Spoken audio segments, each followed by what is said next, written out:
ከነብያችን ሰለላሁ ዐለይሂ ወሰለም ባህሪ ያስደነቀሽ የትኛው ነበር? Really? I can't tell you.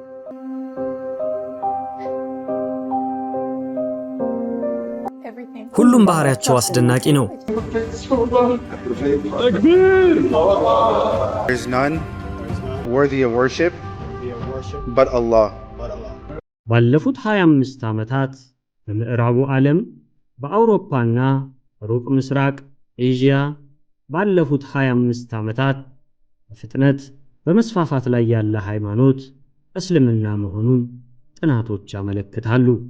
በዓለም በተከሰቱ አበይት ፖለቲካ ክስተቶች አለያም በሕይወታቸው በሚገጥማቸው ገጠመኞች ስለ እስልምና ሃይማኖት አስተምህሮ ለማጥናትና ከተወለዱበት ሃይማኖትና እምነት ጋር በማነጻጸር ወደ ተፈጥሯዊ ዲናቸው እስልምና እንዲመለሱ ምክንያት መሆኑን ምስክርነታቸውን ሲሰጡ መመልከት እንግዳ ሳይሆን የዘወትር ክስተት በመሆን ላይ ይገኛል።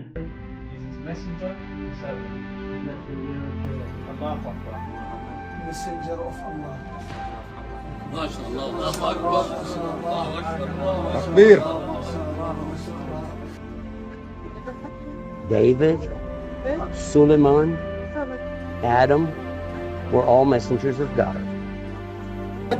Anna, Muhammadur, Rasulullah.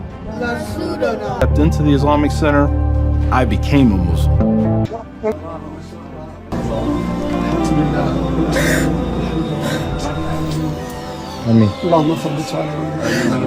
ኢስላምን ከወፈቃቸው ሰዎች አንደበት የነብያችን ሰለላሁ ዐለይሂ ወሰለም መልካም ባህሪ፣ ስብዕና፣ ደግነት፣ የአመራር ጥበብ ታሪክ ከሰሙ በኋላና ሲራቸው የሰፈረባቸውን መጽሐፍት ካነበቡ በኋላ ቀደም ሲል ስለ እስልምና የነበራቸውን ግንዛቤና ፍጹም ስህተት እንደነበረ በመረዳታቸው ወደ ኢስላም ለመግባት የወሰኑበት የመጨረሻ ውሳኔ ለመወሰን እንዳበቃቸው ይመሰክራሉ።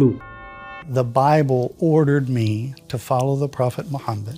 በመቀጠል አላህ ሱብሓነሁ ወተዓላ ኢስላምን የወፈቃቸው ሰዎች ስለ ነብዩ መሐመድ ሰለላሁ ዐለይሂ ወሰለም የሰጡትን ምስክርነት ከአንደበታቸው እንድታዳምጡ ጋብዘናል። አብራችሁን ቆዩ።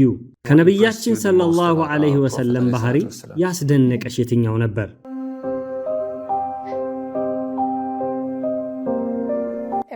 ሁሉም ባህሪያቸው አስደናቂ ነው።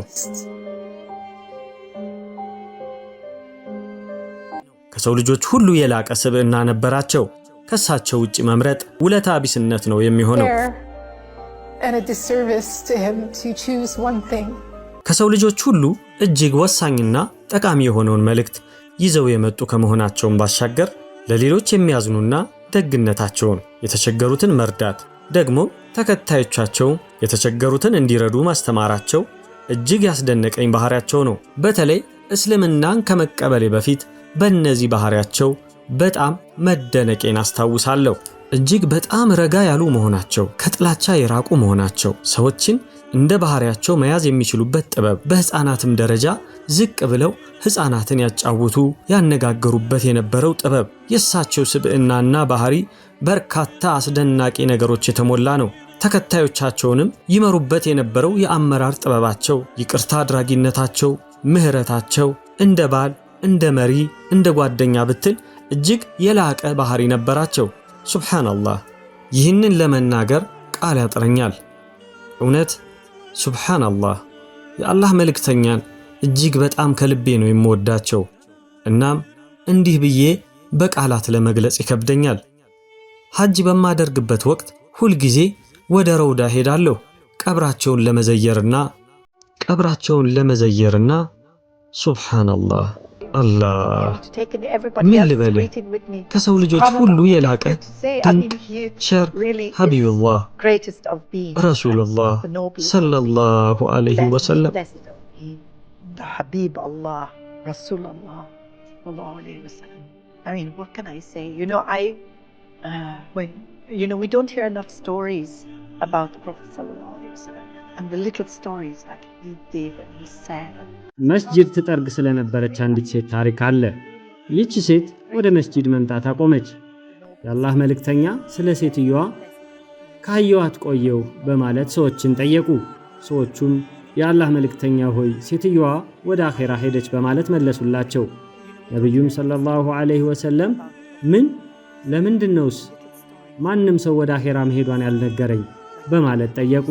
ሰዎቹም ያው መስጂድ ጠራጊ የነበረች ሴት ነበረች በማለት መሞቷን እንደ ቁም ነገር ለአላህ መልእክተኛ መንገር በጊዜው እንዳልታያቸው ገለጹ። ነቢዩ ሰለላሁ ዐለይሂ ወሰለም ወደ ቀብሯ በመሄድ ዱዓ አደረጉላት። በተጨማሪም ነቢዩ ሰለላሁ ዐለይሂ ወሰለም ሰምቼ ቢሆን ኖሮ በጀናዛሽ ላይ ቆሜ ሶላተል ጀናዛ ባሰገድኩ ነበር አሉ። ከመስጂድ እስከ ቀብር ስፍራም ከጀናዛሽ ጎን በተራመድኩም ነበር አሉ። ከጥቂት ቀናት በኋላ ነቢዩ ሰለላሁ ዐለይሂ ወሰለም ይህችን ሴት ጀነተል ፊርደውስ በህልማቸው ማየታቸውንና ይህች ሴት በዚህ በዱንያ ዓለም መስጂድ ትጠርግ ነበር፣ አላህ ስራዋን ተቀብሏታል፣ አላህ ሱብሓነሁ ወተዓላ በጀነተል ፊርደውስ ተመሳሳይ መስጂድ የማጽዳት ስራን ሰጣት በማለት ለሰሃቦች መናገራቸውን በታሪኩ ተጠቅሶ ይገኛል።